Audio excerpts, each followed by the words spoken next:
तो अभी कैसा माहौल लग रहा है? बीजेपी लगातार आप पे हमलावर है और एक नारा दिया जा रहा है यहाँ पे कि ठाकुर तो गया, भयमुक्त जो एमएलए है उसकी बात की जा रही है। किस संदर्भ में देखते हो सारा कुछ?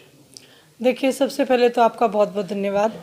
और उसके बाद मैं ये कहूँगी, माहौल इस तरीके का है कि लोग, मैं नहीं, कल मेरा शहर में था इलाहाबाद, एक एक दुकानदार ने मुझसे एक ही बात बोली कि एक तरफा माहौल है, कि 55% तो आपके तरफ हैं और बाकी के जो है उसमें सभी पार्टियां हैं। सुनीता दुग्गल लिस्ट लेके घूम रही है गांव गांव कि मैंने 2 साल में ये काम करवाया है, और अभय चौटाला पे आरोप लगा रही है कि उन्होंने कुछ नहीं करवाया पिछले 3 टेन्योर से। देखिए, वो उसी पार्टी से ताल्लुक़ रखती हैं जो पार्टी 15-15 लाख खाते में भी ला रही थी।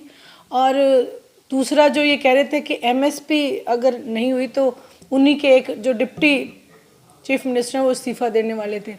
सुनीता दुग्गल को 2 साल से किसी ने देखा नहीं है गांव में। अभी वो गांव में आ नहीं सकती हैं वैसे तो, लेकिन पैरामिलिट्री फोर्स लेके क्यों आ रही हैं वो? अगर इतना उन्होंने काम किया है तो लोग तो उन्हें सर आंखों पर बैठाएंगे, तो उन्हें फोर्स की क्या ज़रूरत पड़ गई? जो किसान लगातार विरोध कर रहे हैं, कल गोविंद कांडा का तीसरा कार्यक्रम का गांव में रद्द हुआ है, मलेका गांव में जी। उसके बाद ये तमाम धनमल की बातें की जा रही हैं, कहीं पे खंबे डाले जा रहे हैं, क्या कोशिशें हो रही है? देखिए, ये कोशिशें इनकी सारी नाकाम होने वाली हैं। हम तो कहते हैं जितना काम अगर ये लोग कराएं तो करा लेना चाहिए, लेकिन जिस तरीके से उनके कार्यक्रम रद्द हो रहे हैं और जो उन्होंने अपना ये एक कोशिश करी है यहाँ पे, जैसे कि एक अन्नू सूरा मैंने किसान नेता देखी थी, वो कह रही थी कश्मीर बना के रख दिया यहाँ पे। तो ये हर जगह जहाँ भी भाईचारा है वो ख़राब करने की कोशिश करते हैं। हमारे जवानों को किसानों के सामने लाने का काम कर रहे हैं। इनका कुछ बिगड़ना नहीं है, लेकिन ये एलनाबाद की जनता है जो बखूबी समझती है। इन्होंने पिछले चुनाव में कोशिश की थी प्रधानमंत्री को यहाँ लाके अभय सिंह जी चौटाला को हराने की। यदि वो अभय सिंह जी चौटाला को इतना ही ऐसा कैंडिडेट समझते हैं कि जो कैंडिडेट जैसे कि वो फैला रहे हैं कि वो डांट देते हैं, कोई विकास नहीं कराते हैं, तो उनको इतना जोर लगाने की क्या ज़रूरत है? लोग तो काम को वोट देते हैं, कार्य के आधार पे वोट मांगे, वो पुलिस बल के हिसाब आधार पे वोट क्यों मांग रहे हैं? कल दीपेंद्र हुड्डा ने पवन बेनीवाल के लिए प्रचार किया है काफी गांव में, और अभय चौटाला पर लगातार हमला कर रहे हैं वो भाजपा के साथ साथ की पार्टी 18 सीटों पे थी, 1 सीट पे लिए, क्या कारण रहे होंगे, क्या कहें? देखिए, जो दीपेंद्र हुड्डा है, मुझे नहीं लगता कि उन्होंने एक बार भी पवन के लिए प्रचार किया है। वो अपने पिता का प्रचार ज़्यादा कर रहे हैं और पवन का वो प्रचार जो है कम कर रहे हैं। उन्हें टोकने के बाद उन्होंने पवन के लिए वोट मांगे हैं। रही बात कि अभय सिंह जी चौटाला पार्टी को कहाँ ले आए, जो पार्टी का विघटन हुआ, कई बार ऐसा हरियाणा हिंदुस्तान के साथ भी हुआ है, कई बार चाइना ने भी धोखा करा है। इसी तरीके से अभय सिंह जी चौटाला के साथ जो धोखा हुआ, उसके बाद से पार्टी को जो निरंतर उन्होंने संभाला है और अपने कार्य का लोहा भी मनवाया, आज पार्टी सिचुएशन में है कि सभी के पसीने छूटे हुए हैं, सामने वाले सभी। और स्टेज के ऊपर सिवाय अभय सिंह चौटाला को कोसने के कोई ना अपनी वोट मांगता है, कुछ नहीं। अभय सिंह जी चौटाला उन्होंने टारगेट बना रखे हैं। मैं ये कहूँगी अभय सिंह जी चौटाला की ऐसी आंधी है जिसमें ये सभी उड़ने वाले हैं। अजय चौटाला, दिग्विजय चौटाला के बाद दुष्यंत चौटाला खुद मैदान में आ रहे हैं, कोड़का गांव से जनसभा की शुरुआत करेंगे, तो उनके आने के बाद कोई फर्क देखते हैं आप?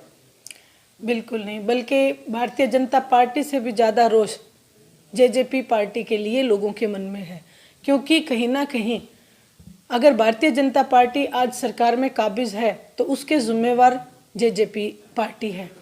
और रही बात डिप्टी सीएम की, तो इतना दल बल लगा के आए तो उसमें कोई आना नहीं मैं मानती। यदि लीडर हैं, देखो एमएलए एमपी सभी बनते हैं, लेकिन लीडर हैं, अगर लीडर हैं तो उन्हें किसी तरीके की सिक्योरिटी या जो उनकी एक जेन्युइन उनका राइट बनता है उसके अलावा, मेरा कहने का मतलब पैरामिलिट्री फोर्स वगैरह को छोड़ के वो मैदान में आए, तब मैं ये मानूंगी कि उनका कहीं ना कहीं कोई असर पड़ा। अभी 1.5 दिन कहूँगा मैं, आखिरी 1.5-2 दिन जो प्रचार के बचे हैं, कहाँ देख रहे हो आप अपना वोट बैंक खुद का? कोई मुकाबला हो रहा है किसी से? जैसे कि मैंने आपको बताया कि 55% तो अभय सिंह जी चौटाला, आधे से ज़्यादा में अभय सिंह जी चौटाला काबिज हो चुके हैं और वोटर जो है मन बना चुका है अपना।